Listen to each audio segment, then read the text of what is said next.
Welcome everyone to the session today. Thank you for taking the time to join us for this event.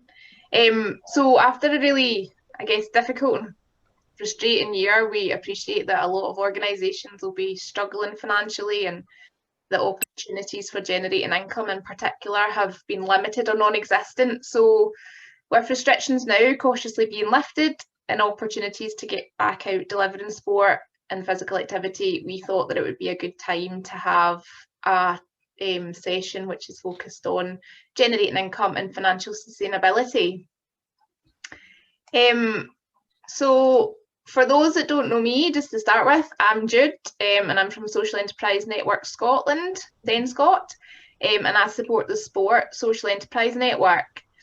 So ourselves and Scottish ClubSport have partnered up for this session today, and Gary from Scottish ClubSport is also here on the call.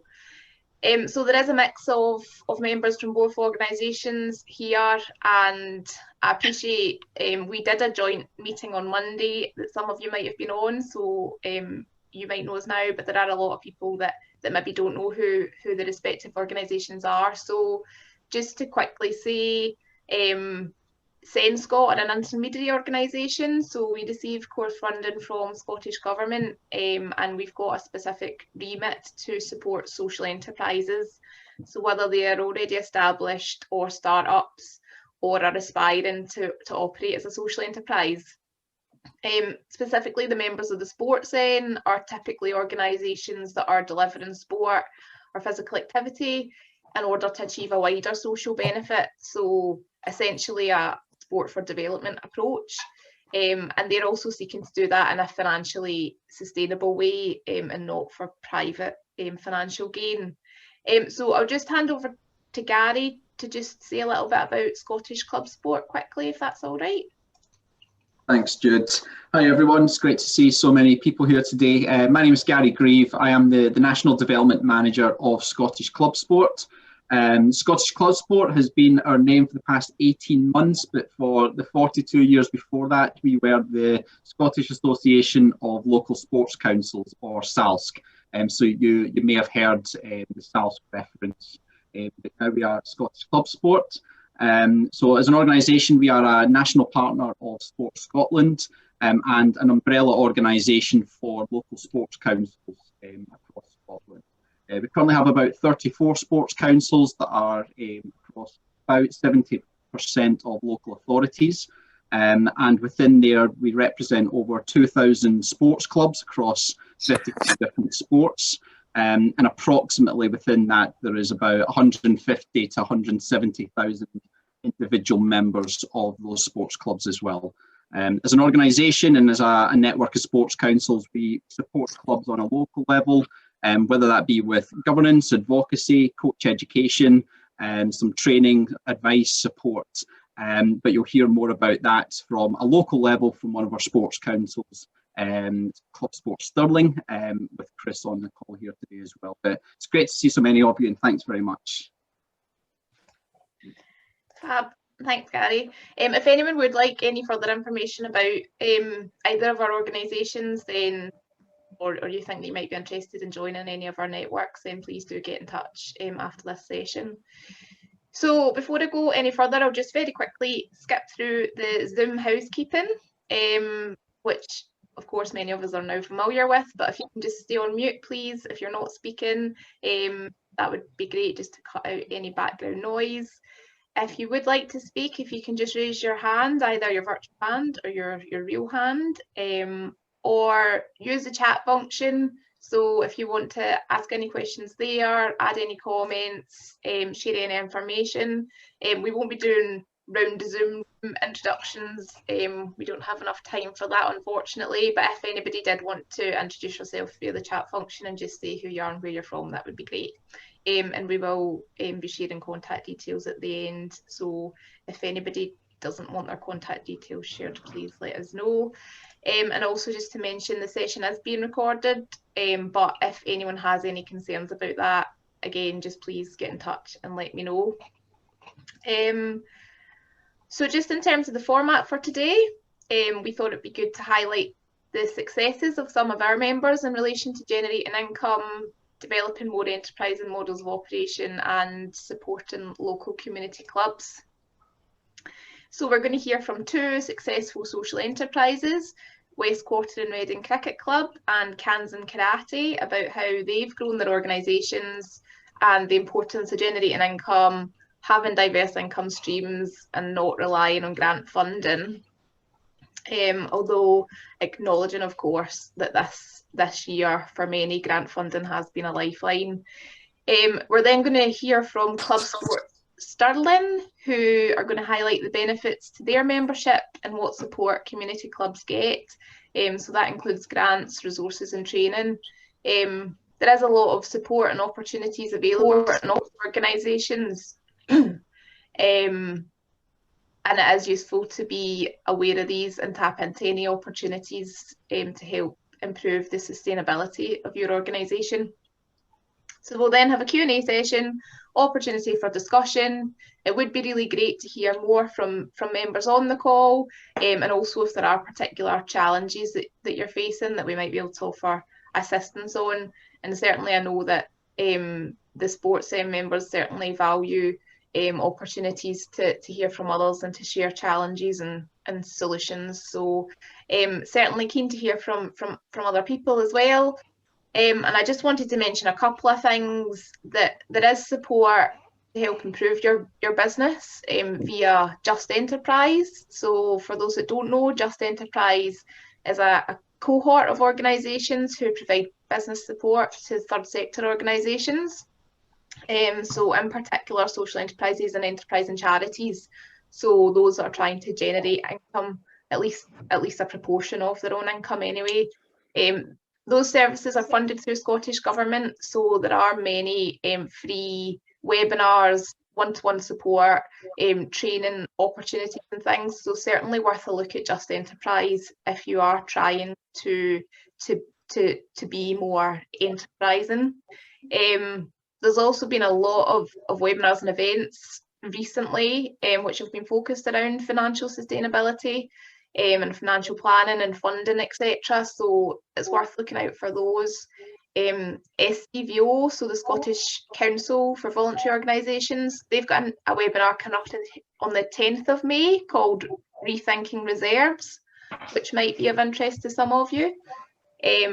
And also just to mention, every local authority has a third sector interface, and they are often delivering sessions on these topics. So it's really useful to be engaged with your local sector interface if you're not already. And many of them, but not all of them, have dedicated advice around social enterprise, and we work together with those local social enterprise networks as well. So there is a lot of support out there, and certainly if you want to hear more about that kind of thing, then you can get in touch with me or with Gary. So anyway, probably enough from me. Let's get started with our first speaker. Stephen from Westquarter Reading Cricket Club, can I hand over to you? Yeah, thanks Jude. I'll just share my screen. You see that okay now? Yep, all good. Excellent. Okay, as Jude said, I'm Stephen Sutton. I'm a director of Westquarter Reading Cricket Club Community Interest Company and also a trustee of Bailey Fields Community Hub. And I'll come on to sort of why we have two entities at the moment. I thought I'd start first of all having a quick look at the history of the club, mainly for a couple of reasons. One, we've evolved our legal structure for many reasons. And sustainability is one of them. So we're formed back 113 years ago as a constituted sports club. Of interest, we sold our ground in 1995 to a building developer and bought a farm and moved into, and obviously that has its challenges of more ground, more things to look after. We became a community interest company in 2018 for three reasons. One, to limit the liability. I think still some people don't realise that sports clubs, the liability starts with the committee and extends to the members. So we wanted to remove that and have the liability taken away, or it's down to £1. Two, to put an asset lock on the things that we own, so nobody could come in, vote everyone out and take everything away. and 3, to give us access to more funders. Over the 2 years of the CIC, we've done more in the community, but then in February 2021, or tail end of 2020, we set up Baileyfield's Community Hub. Again, as a CIC, we pay corporation tax, so we don't want to pay that money out if we can keep it and reinvest it back in. So with it becoming a SKIO, we get corporate tax exemptions, and it opens up more funders because people like the Robertson Trust stopped funding CICs, the latest strategy at the moment. We're in the process just now of moving all the assets out of the CIC into the SKIO, and we will be a SKIO going forward, of which the cricket club will be one arm of it. So as I said, pre-1995 when we sold the grounds, we possibly could have been classed as sustainable. We had the council cutting the outfield of our pitch for us. We had very low costs. We had no ability to improve our ground. We were sort of tied around the sides. We had very limited space. We had no real money to do anything. And as happens to a lot of sports clubs, the numbers started dwindling. So we had to do something. So I had an opportunity in 1995 to sell our land to a building developer and move into, buy a farm, and then convert the farm field into a cricket pitch. This gave us more income. We had a farmhouse that we rented out to private individuals. But again, it still came with, we had 3.3 hectares of land to look after. We had more buildings to look after and insure. So our running costs were much higher. So we're still under low membership. So we're still looking at where we might have been sustainable, but again, we couldn't really do a lot other than sort of maintain what we had. And then the markets crashed in 2010. So the money we had left in the bank from the sale of our land, the interest we used to get that would help us run the club, disappeared.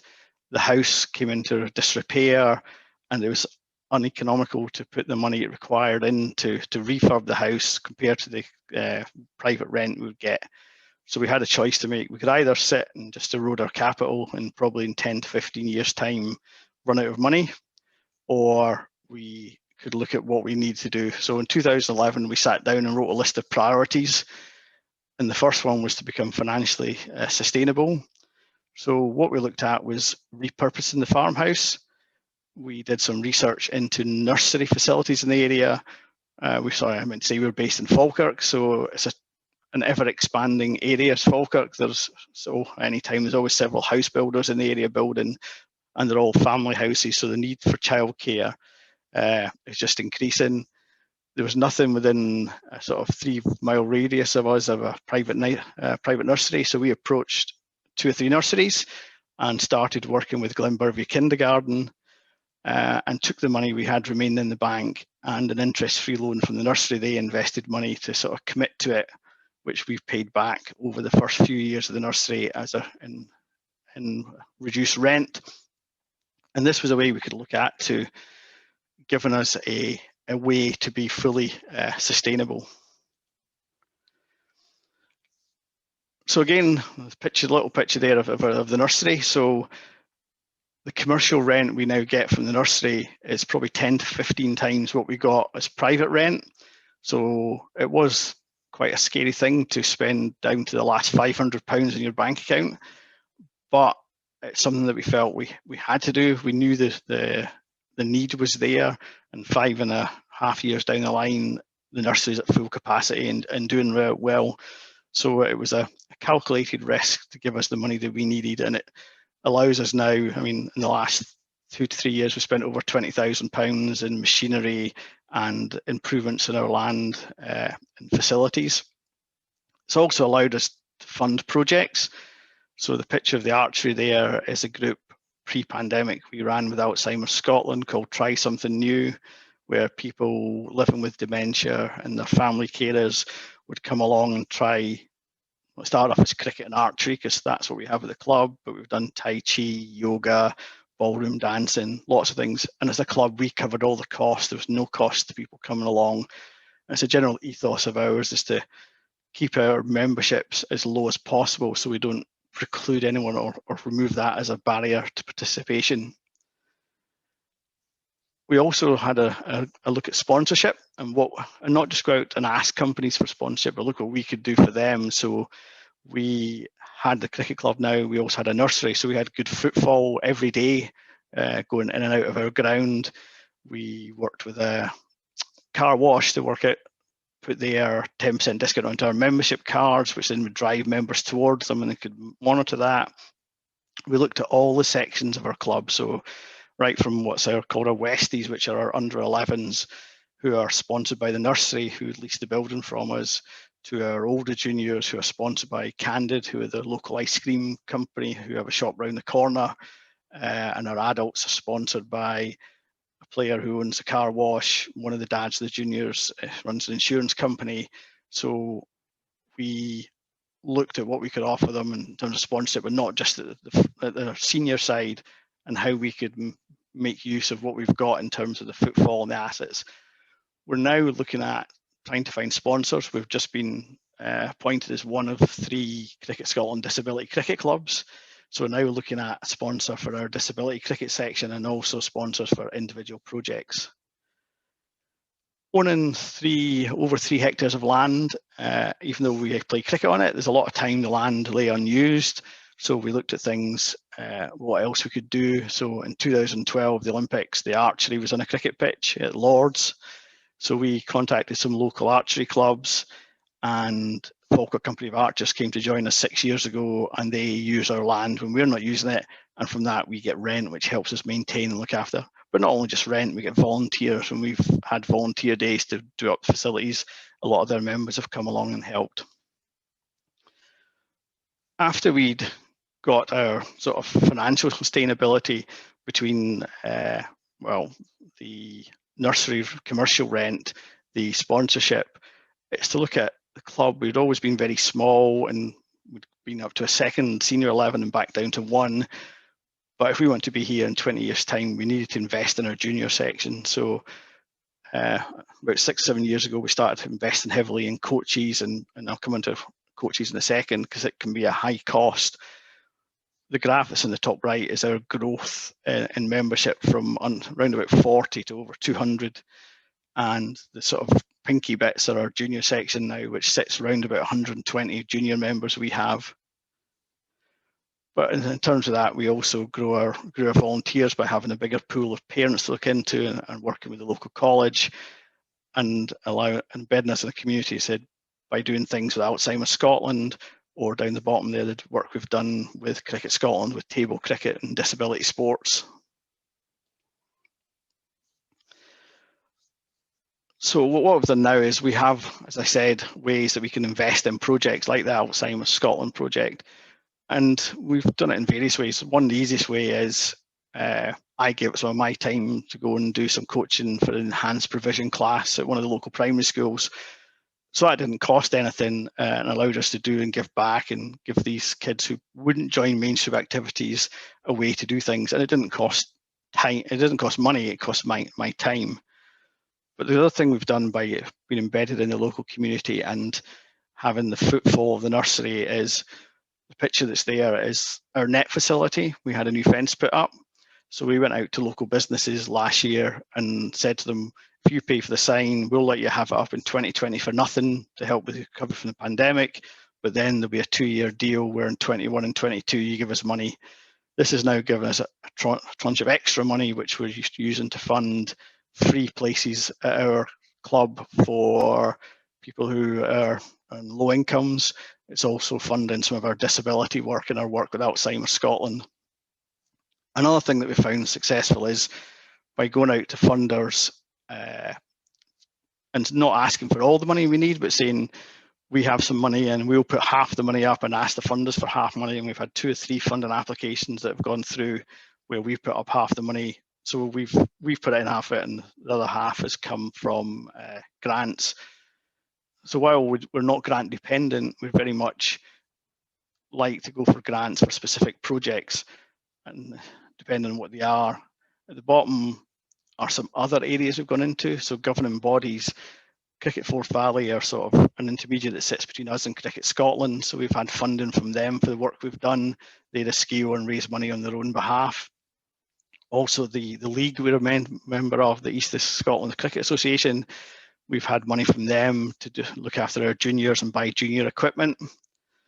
Also, we've looked for funders when we're doing projects like the enhanced provision class we ran to remove all costs. We went to and found Beyond Boundaries, who are a cricket specific charity. So they look to fund cricket activities that help kids on low income or disability. So they helped us fund that. But also the school, so the school have their pupil equity funding, which we can't access, but because we worked with the school, they used some of their own PEF funding, which brought the cost down to these kids from £40. Between us giving up some money from Beyond Boundaries and the PEF funding, it brought down the cost of the kids down to zero. So they got t-shirts, bats, balls, and 8 weeks of coaching, and the school got a kit at zero cost to the kids. The other thing we've become more aware of is looking at funders, especially or organisations like Foundation Scotland. So we applied to Baillie Gifford through Foundation Scotland for money for our Outclimate Scotland work and to buy some equipment. We, as usual, the Baillie Gifford fund was oversubscribed, but Foundation Scotland pointed us to a funder that I'd never heard of called the Champ Trust. So we got our £1,700, but not through Baillie Gifford, but through the Champ Trust, because of speaking and having conversations with Foundation Scotland, who took our need and matched us to another funder that they work with. The other thing we like to do is doing more for less. So we've done our fair share of bartering over the years. So a couple of years after we moved in, they were building a housing estate next to us. So we approached the building company and offered to let them put their site office on our land, which meant they didn't have to sort of move it around their own site. And in exchange for that, they tarmacked our car park, which probably would have cost us somewhere in excess of £20,000. Further up the road from us, there was another housing development who had nowhere to put their surface water. So they brought it down the road, put it into our land across the head wall we've got. In exchange for that, they put drains into a cricket pitch. Again, that would have been £10,000, £20,000. But it's even small things. For a while, the road that runs in front of our club, the council or the police stopped anyone parking on it. So the man who lived across the road approached us about using our car park, and it turned out he was an electrician. So he used our car park in exchange for wiring all our changing rooms and putting up new lights for us.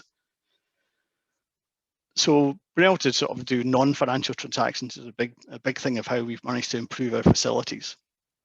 But we also like to make our money go further. So all the stuff we did outside of Scotland, when it's not during the summer, or we have to hire a sports hall. So I approached Falkirk Community Trust about the hire of the sports hall and said we were doing it for outside of Scotland, and they gave us a 50% discount on all our hall hire, which saved us a lot of money. What we also ask is anybody we partner with, like the archery club who shoot, or some of the sponsors, in addition to the money, we've asked them to give up time to do sessions for our outside of Scotland group and our disability groups. So we can deliver more without incurring financial cost. And I mentioned coaches earlier because we need lots. I mean, tonight our juniors start, I think we've got about 12 coaches that are running. Now, a qualified coach will cost anywhere from about £20 an hour. So what we do is look for volunteers, but we pay for all our coaches to get qualified.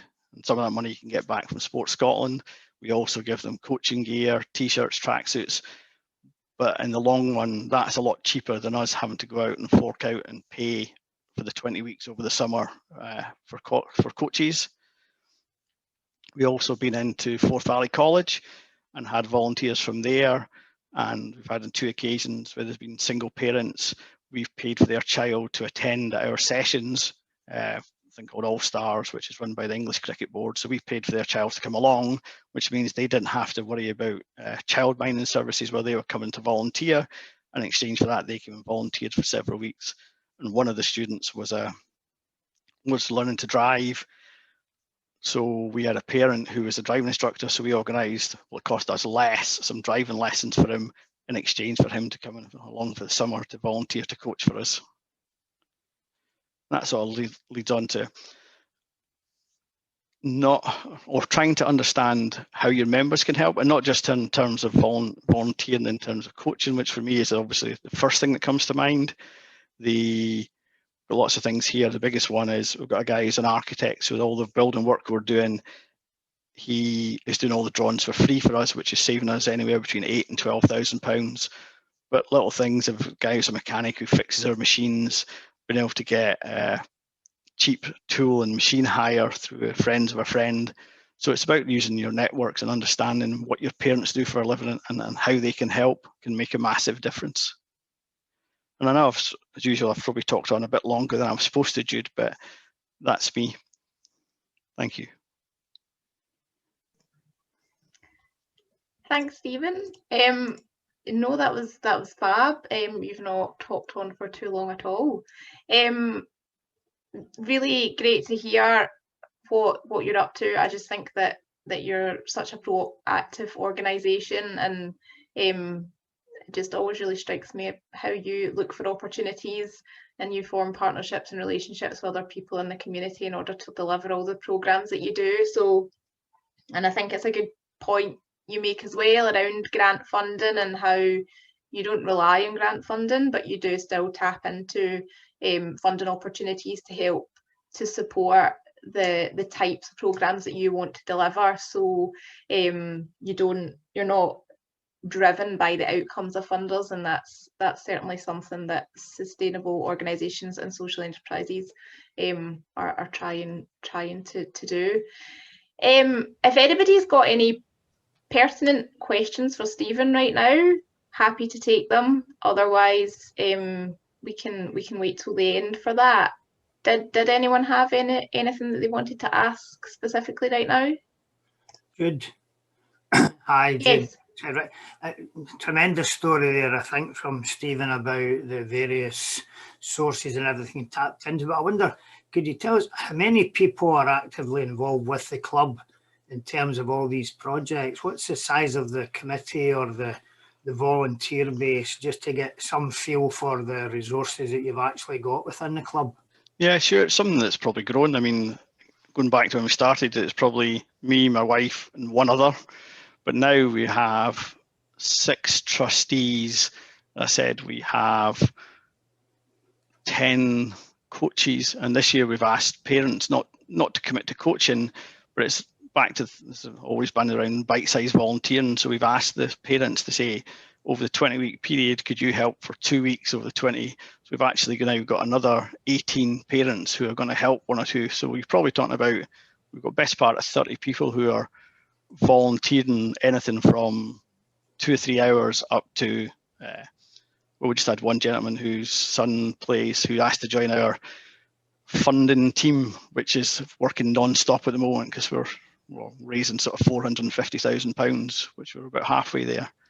So yeah, it's one of the things. It's the question is, if you don't do it to start with, nobody will. But it's unsustainable for it to be the small number, so you have to try and grow and get more people involved as you evolve. But it does need somebody to have that initial push and drive to push it forward. That's great. Thanks, Stephen. Thank you. Thank you, Stephen. Thanks, Rick, for your question. There's one just come in the chat here as well from Phil. When looking at sponsorship, do you do this in-house or use a third-party specialist platform? Well, it's funny. We've done it all. We are on Snap, but we've not gone live on Snap yet. It's all been done by initially contacts and speaking to parents, and then and parents and members who know people, and then the stuff on the sponsors fence. We started off with that, but then went onto social media, into Facebook, there's a thing called Blaze Blether, which is a local area which has got 10,000 plus members, and I just put it up in there, and from that I got 6 companies signing up. So we are looking at Snap. It's just a matter of time, but all we've done so far, we've done ourselves just through word of mouth. Fab, thank you. Any more questions just now from anyone? Nope. Okay. I'll I'll move on, but we'll come back to questions at the end anyway, if anybody does think of anything. All right, so I'll just hand over then to Roy from Kanzen Karate, our next speaker. Hi, Roy.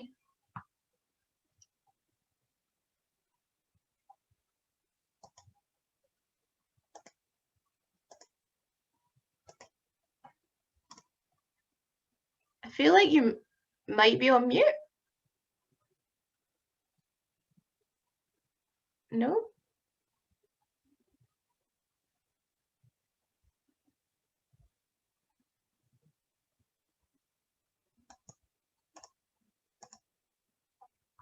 Oh. We did a screen share test, but we didn't do a can we actually hear you test.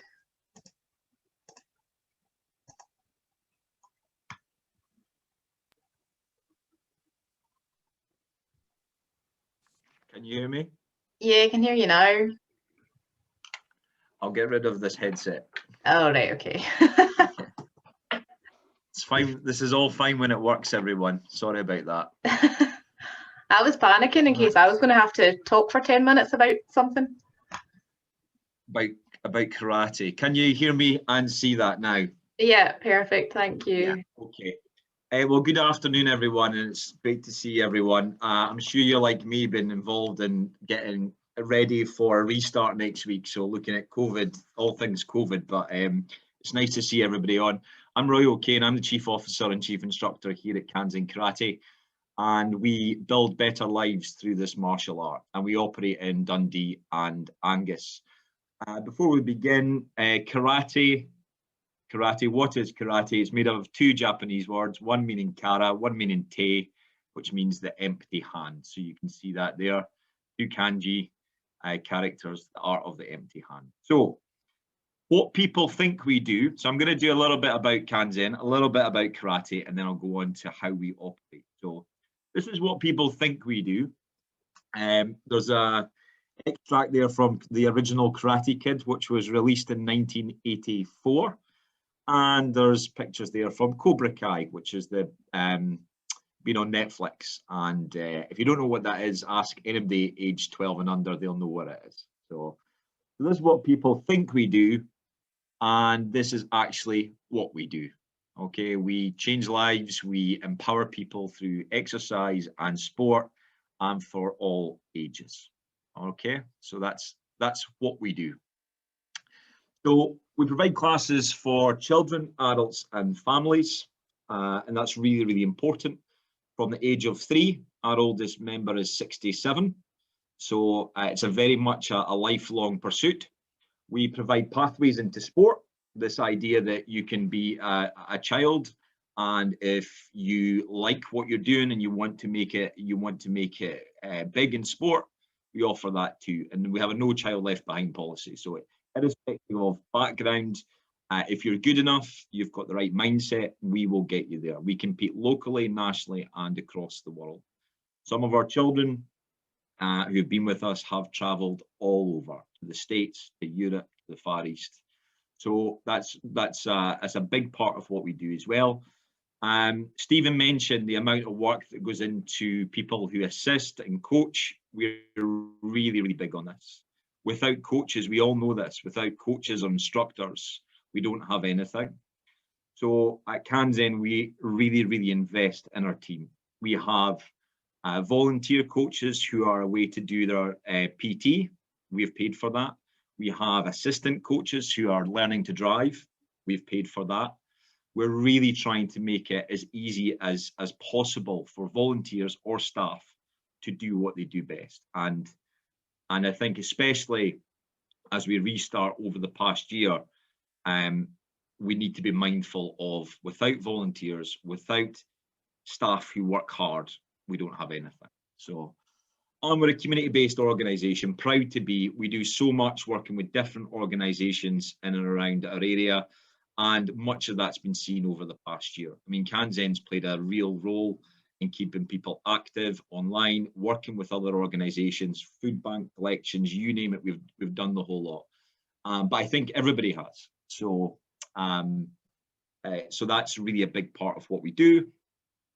and we are members of Dundee Sen. I'm a board member of Dundee Sen, Angus Sen, Sports Sen, obviously, SCVO and Sporting. So a lot of that is about sharing knowledge. That's why we're here today.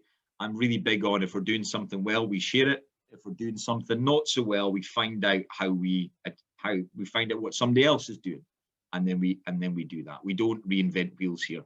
Somebody's doing something really well, we want to do it too. We go and do that. Our current operating model is made up of staff members, full-time and part-time, volunteer coaches. We've got our HQ in Dundee, which you can see there on the left, and our other classes, the rest of our classes are in Hollets, across Dundee and Angus. Wasn't always that way. When we started Kanzen in 2009, we had 3 members for about 3 weeks, and then it grew and it grew and it grew, to the point that in 2016 we got our own place, but we had other sites too, and we moved again in 2018 to where we are now, as you can see on the left hand side. And so yeah, we operate from our HQ, but we operate elsewhere too in various different Hollets. This picture on the right was a course that we did at the Regional Performance Centre, the newly opened one in Dundee. So yeah, so we have an HQ, and then we operate across the board, just to try and give you a sense of how we operate and what we do. Income, which is kind of why we're all on today, I suppose. I've taken from our 2019 income model because 2020 was crazy for everyone, and our self-gen funds was 97%. You know, it's very high. We made that income through a variety of different means: class fees, event fees, fundraising. And I say that about self-gen, that's self-gen fundraising. That's going out and raising money. That's not expecting a grant. That's going out to obtain money. For example, in 2020, we did the Kilt Walk, and we raised £31,000. So, you know, that's a huge amount, but that's about people getting off their backsides and going and trying to raise funds. So that was our income model.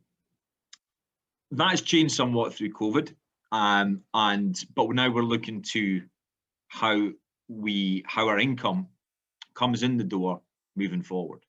So some things remain the same: class fees, event fees, hopefully soon once we're back. Fundraising we continue to do.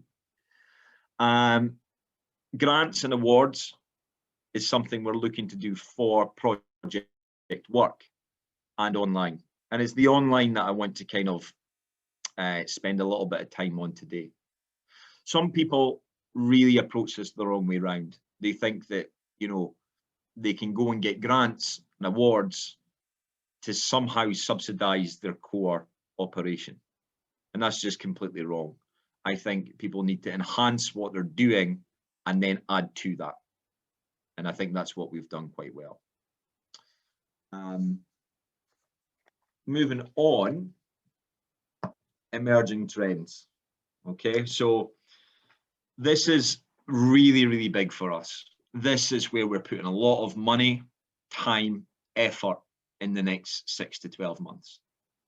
Why is that? Well, COVID has meant that we've moved online, and we're blessed in the sense that what we do, we can teach online. I appreciate some sports, it's not easy for them to do online, but I'm also aware of a variety of different organisations who have done nothing over the past year and are somehow expecting hundreds of people to come back next week, and it's not going to happen. They'll be in for a bit of a surprise. So the organisations that have embraced online, in whichever medium, by the way, it could be teaching karate, it could be well-being, it could be a forum like this where you speak and you meet with your team. The organisations which have embraced it will come out of this relatively strong, and the organisations which haven't will not. And I say this because I know, you know, I have people that I know who do this, who teach, and refuse to do online back in last March onwards, and now don't have anything left. There are no clubs, you know, if they've not done that. This is an emerging trend that is huge. And this is the key thing. So some people may not like what I'm going to say here, but it's happening whether we like it or not. It's happening. If you look back 20 years ago and then look ahead to today, the idea that you know, learning inputs would be online, classes would be online. There's so many different things that we do online. People would say that's just not happening. And then I'm also from a sport that's an art form that's existed for 300 years. So I have people who would say to me, you cannot do this, what you do online. It's just not real. It's not taking the place of what we do. It's adding to it.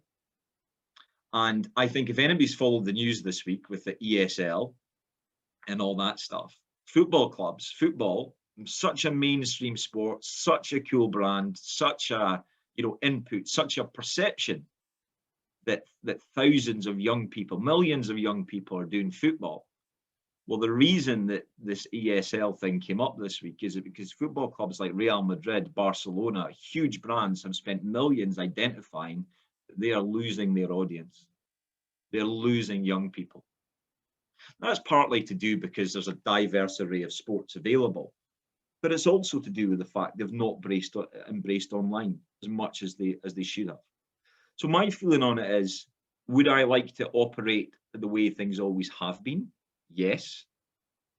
Do we accept now that online is here to stay? Yes. And it was always going to be this way. It's just been, you know, brought forward by events of the past year. So what we're looking at is, how do we generate income from online? And there's a variety of different ways to do that, but we're aware of it. What we're looking to potentially do is run some online, run Kanzen, not as we operate, but have an offering to a wider audience for online learning from home. Our market in Tayside's 400,000 people. That's against 7 billion people in the world. You know, there are other income streams that you can get from online. So what we did is, just before lockdown in March last year, we filmed inputs that then we broadcast online. That has allowed us to generate income from advertising space on Facebook and YouTube. Some of our videos have been seen hundreds of thousands of times.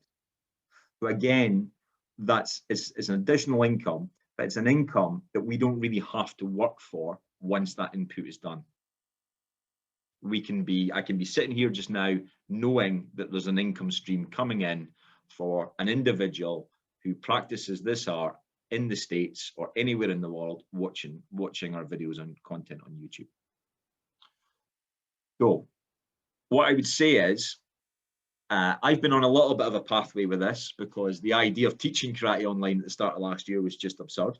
It doesn't replace what we're doing, but it's something that we really have to embrace.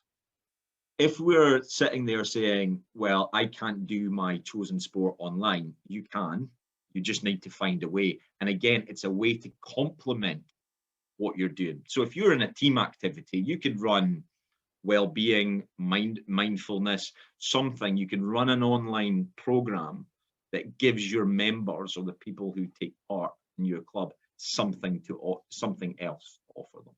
So there are different scales of this. Here's a scary stat that we worked out yesterday. Our operating costs last year were 144,000. Okay, so it's 144,000 pounds of hard-earned money in the door, spent on staff, rent, time, effort, energy, all of that. If we had 1,200 people on an online program at £10 a month for 1 hour a week, you're generating the same amount of income. Now, it's something there for us all just to pause for thought. So again, it's not going to replace what we're doing, but there's definitely something in this for us. And that's what we're really keen to embrace moving forward. So Emerging trends, be mindful of them, multiple income streams. And for us, the kind of obvious place to go after COVID, after being immersed and thrown into online, is to look at that and say, how can we generate extra income from online? Whether it be classes, whether it be ads, anything along those lines. Our experience has been to know what you're doing, know your audience, know your USP, learn and share. That's what we're doing today. Believing in what you do, absolutely. I think it's easy sometimes to say, well, people are not coming in the door anymore. Well, that's your problem. That's our problem. If we don't have people coming in the door, then that's our problem. It's not anybody else's fault. It's about understanding we're in a marketplace that there are lots of different things that people can do. So if we embrace that and then adjust what we do, then we can move forward. So believing in what you're doing. Don't be scared of changing things. Income streams, absolutely key. We know that. Those of us who relied on, one or two or three or four primary income streams over the up until March 2020 saw those go. So we know we need to develop multiple income streams. Enjoy what you do, absolutely. Aim high, aim high. So when we started Kanzen in 2009 with a few members, we're now up until just before COVID started, we were teaching 600 members every single week across Dundee and Angus. We've then, like everybody else, been through this journey in the past year. We're now looking at online. If it's good enough for some of the biggest brands in the world to be looking at it, we need to look at it. And a highlight from what we've done in the past 10 years was this event, and this relates to aiming high. In 2018, we held a major event in Dundee. It cost £270,000 to put on. We had 5,000 athletes, coaches here in Dundee for the space of 5-6 days overall, and we generated £9.8 million.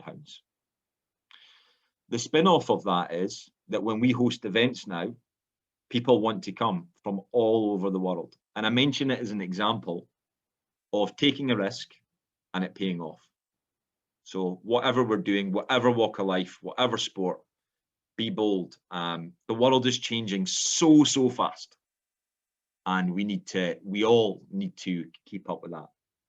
I'll just wrap around the online stuff. We know that young people are drawn towards online. We know that's not going to change. Our challenge is to match that and blend it into what we do. That will enhance the offering for all of us. I hope that's okay. I'm just going to finish on a little highlight video that we pulled together for last week, because it'll be the same for everyone. The last week's been quite challenging. The last year, sorry, has been quite challenging, and we pulled this together to build a sense of enthusiasm for coming back to physical activity and sport. I'm going to play this. I hope the sound works. If it doesn't, Jude, you can let me know.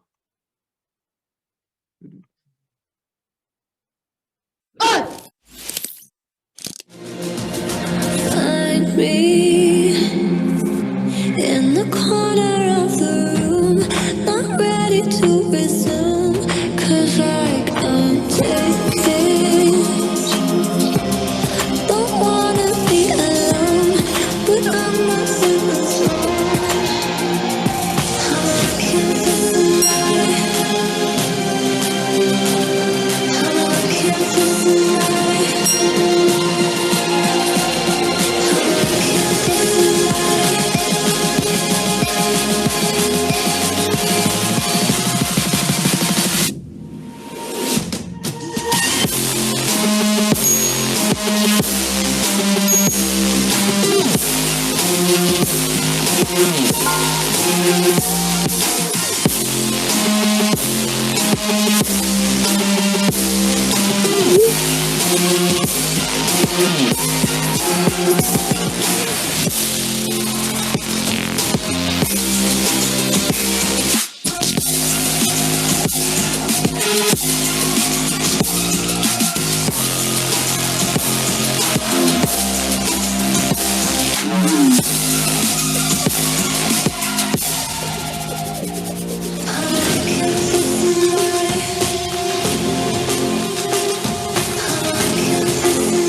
Okay, I think it was really cool. That's why I wanted to share it.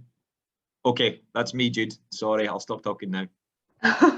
Thanks, Roy. Yeah, no, that was an excellent excellent video, and hopefully that's given some people some ideas. And everything you discussed in your presentation is really useful and really pertinent points that you're making. Just conscious of time, so I'll just quickly hand over now to Gary, who's just going to introduce a little bit about ClubSport, and also Chris from Stirling ClubSport. Thanks, Jude.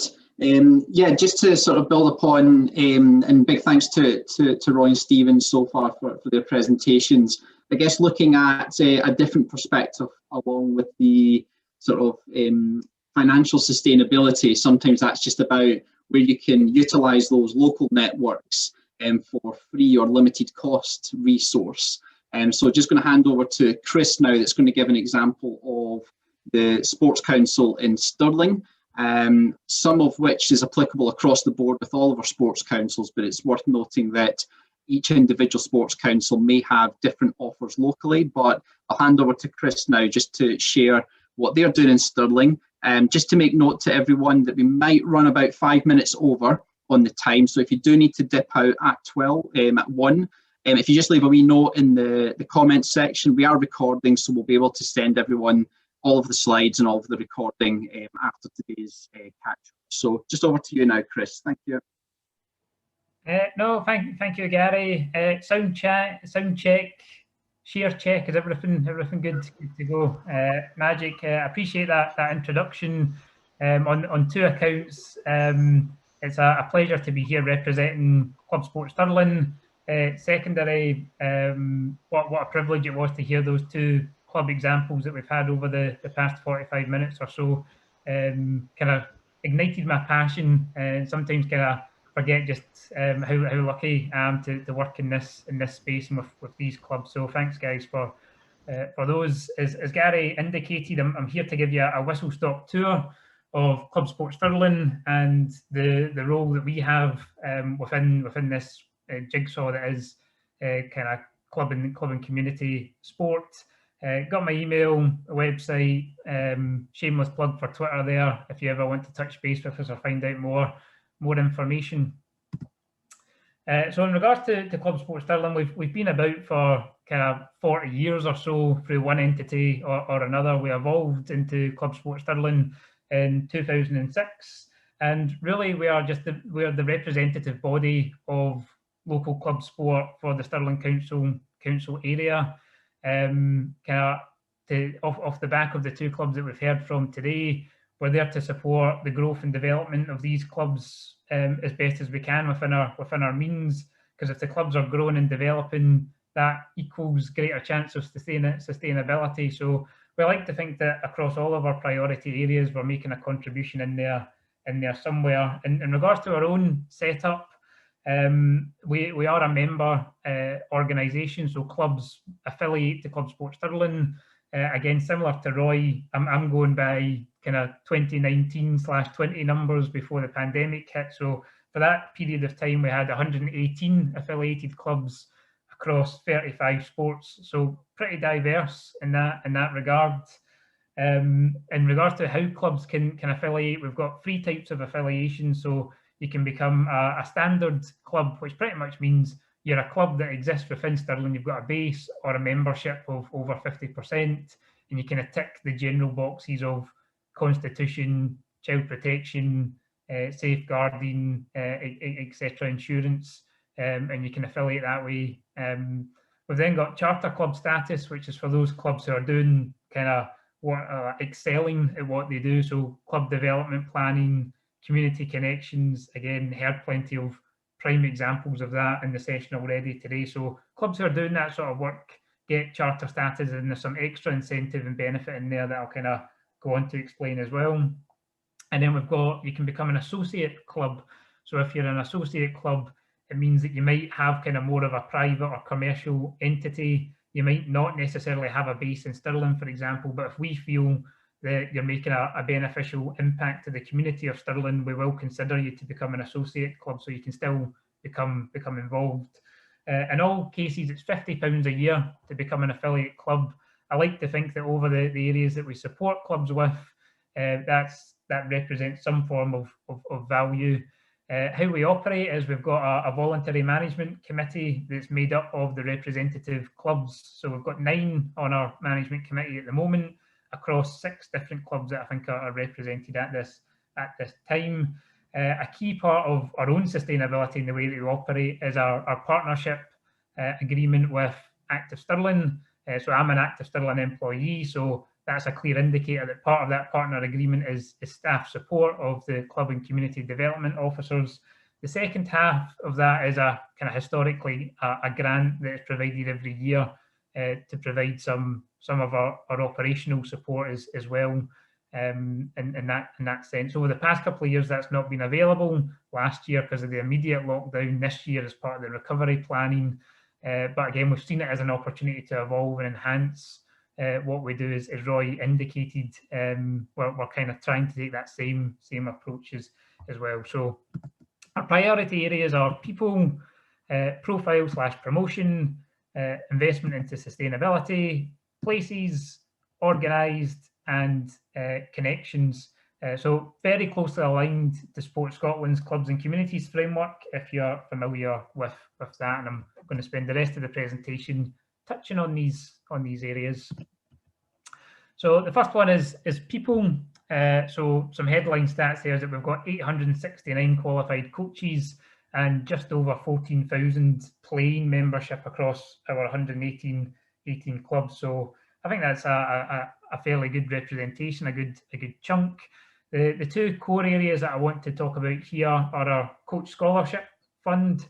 So Coach Scholarship, which is articulated on the slide in regards to what its aims and what it's set up to do. It's managed by a small subgroup, just a couple of people from the management committee. It's rolling all year round, and clubs can apply for this for a range of different coaching, officiating, other volunteer means. You'll see on the graph provided that we've been able to give 425 separate awards, totaling just over £40,000 over the last five years. Normally, ones that we don't accept are for particular courses that we're not that keen on. So, for example, like first aid, we don't tend to fund those sorts of courses, but we tend to get applications in for it. We take it on a case-by-case basis for what the applications are and how much we give away, so it's not capped in that regard. So for example, if a football club was wanting to put 10 coaches through an early touches course at an ask of £400 versus a gymnastics coach wanting to go through their level 4 UKCC, for one coach it costs £400. They might both get £400, but how that's then split up across number of coaches, again, we just take it on a case-by-case basis, and we don't want to limit that. So that's our Coach Scholarship Fund. We also support Active Stirling's development of the coach education programme each year. So we do provide subsidy for first aids. We provide child wellbeing courses, which are free of charge. And again, we hope that supports the local clubs with these kind of core operating costs that are needing renewed or to enable new people to come into their club. And then we also provide just kind of general consultancy over the types of courses that we think will have the most amount of impact to clubs as part of that programme.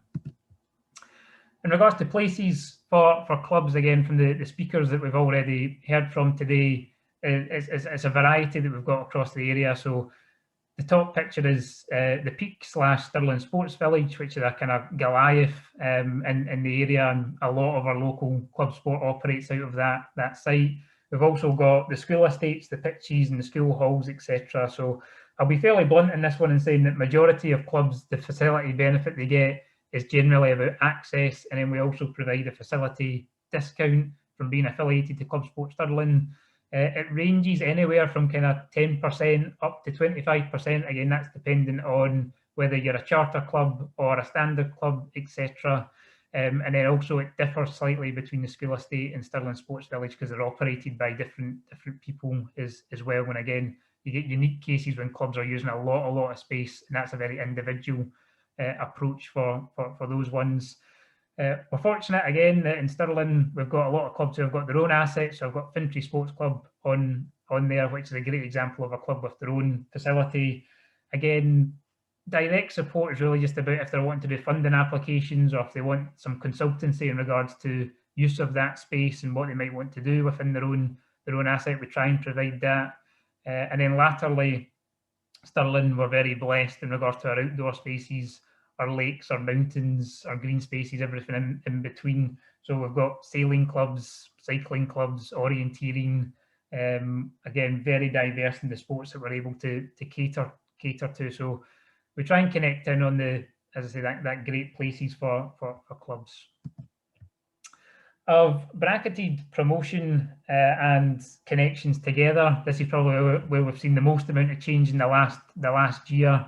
I'll need to chin Roy about that video because we haven't been able to produce anything that phenomenal yet. But we're on Canva and we're trying to do our own wee creative posts. So first thing we try and do is bring our clubs together, get our clubs talking to each other, learning from each other, sharing their good news. That's a core part of what we try and do. So there's an example of how we've done that on Zoom over the past year. Again, we're trying to align us to different themes. So we had isolation, inspiration, active girls week, coaching volunteering month. Were all themes that we try and get clubs to engage with to help them on those processes. In the past year, we've also launched our first newsletter. So we're now 20 issues deep into the newsletter. And that covers topics such as when funding opportunities come about, the sport physical activity guidance, which has been so prevalent in the last year. We provide all the updates in there, the facility updates, etc. So we try and package that in to the newsletters instead of berating clubs with emails numerous times a day. From the connection side of things, as ClubSport Stirling, we are fortunate. We connect in with our third sector interface, SVE, which I think Stephen mentioned earlier. Again, we work closely with Scottish ClubSport and the network that we've got here of similar organisations. But predominantly, again, it's a kind of whenever a club comes to us and are looking to become more connected within their community, that's probably when we do our best work in that regard. So if we've got a club who are wanting to develop an ASN or kind of disability section, we connect them in with Forth Valley Disability Sport. We've connected clubs in with veterans groups in the past, the alcohol and drug partnership. We're really, really excited around those changing lives type projects, and that's a big focus for us moving forward. Last couple of slides. So in regards to sustainability, our second core fund is club development. We do think this still has a value and quite a key place within the ClubSport network. Most of this is for equipment, startup costs, promotion, things that aren't so readily available through grant funding nowadays. Again, a lot of it's for outreach or wider social outcomes. So we do find quite a significant uptake for this fund. You'll see we've given away quite a bit more than we have in coach scholarships over the last year across 80 different clubs. So it's definitely highly engaged with. Again, we've decided not to give any away in this past year, just till we settle and figure out this COVID stuff and how we are going to realign ourselves to that. But what we have tried to do, again, in collaboration with Scottish ClubSport, we launched a COVID relief fund last year. So this was kind of a change up of the club development support, but this one was for those additional unique costs aligned to the pandemic. So PPE, online booking systems are just a couple of the examples that we were able to support clubs with that.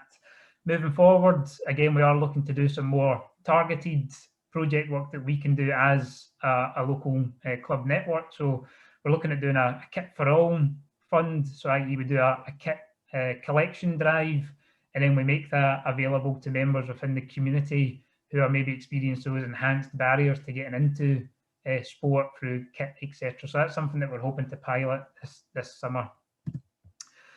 Last one, a bit of a dry one, organised clubs, governance, legalities, these sorts of things. Again, fortunately, most clubs who affiliate to us have already got some kind of this sorted out. So predominantly most of our support are for when clubs are looking to change their status. So Stephen talked about how they moved to a CIC and then a SKIO. We do have clubs that have those ambitions themselves, so we tried to support them. This past year, what we've tried to do is run webinars, which is effectively me doing what I'm doing now, recording myself talking over a presentation slide. So this one here was on COVID-19 and governance. So you'll see return to sport officer roles were in there, how to do online meetings, financial planning. So we offered those. We've done one on volunteer management. We've done one on funding applications as well. So that's something that, again, just been created this year. But a bit of a naff slide to end on. So my apologies for that. As I say, that was my whistle-stop tour. I've very comfortably taken us over the allocated time. So I'll stop sharing there and I'll hand it back over to our host. So thank you for listening. Thanks very much, Chris. Really appreciate that. Assuming that we can maybe steal 5 minutes of Chris, Stephen and Roy's time, if there is any burning questions at this time, we've maybe got time maybe just for one or two. If not now, you can always follow up with Jude and I if you've got any specific questions or want to get in contact with any of our speakers today, just to follow up on anything that you've heard. Is there anything at the moment, if you want to raise your hand or having a look through? Nope, no questions at this time. Oh, sorry, we've got one coming in the chat group. So from Hillary to Chris, is ClubSport Stirling acting as the trust as such to, e.g. running Learn to Swim? So I should have made that clear. So Active Stirling and ClubSport Stirling are distinctly two different organisations. ClubSport Stirling is set up as the same way that a lot of sports clubs are. We are unincorporated at the moment, but we've got our own governance structures, etc. So the Learn to Swim programmes, we've also got a Learn to Kill programme, Run, Jump and Throw for athletics are all run by Active Stirling as a leisure trust, but we do work with clubs in regards to that pathway. So like from the Learn to Swim into the swim club, from the Run, Jump, Throw into the athletics club. So we do have a role in there, but it's not our responsibility to pick them up at the moment. Thanks, Chris. Time for one more question, if there is any. No pressure if there are no more questions. Nope, I think we're all questioned and contented out. But just to, on behalf of Scottish Club Sport and SENScot, just a massive thanks to Chris, Stephen and Roy for giving us their presentations today and giving us a bit of insight into what their clubs and their community groups are doing on that local level. And I think you'll probably agree that there's some really fantastic, innovative and creative work happening across each of these areas. As we say, Jude and I will follow up with each of our networks with the slides and with the video and all the relative links that have been spoken about during the past just over an hour. If there are any questions that you'd like to follow up, or if there's any information you want to get clarification on, if you get in contact with Jude or myself, depending on which respective network you are members of, then we can follow up with you directly. But massive thank you again to our speakers, and thank you to you for joining us here today as well. I hope everyone has an enjoyable rest of the day and rest of the week, and enjoy the sunshine.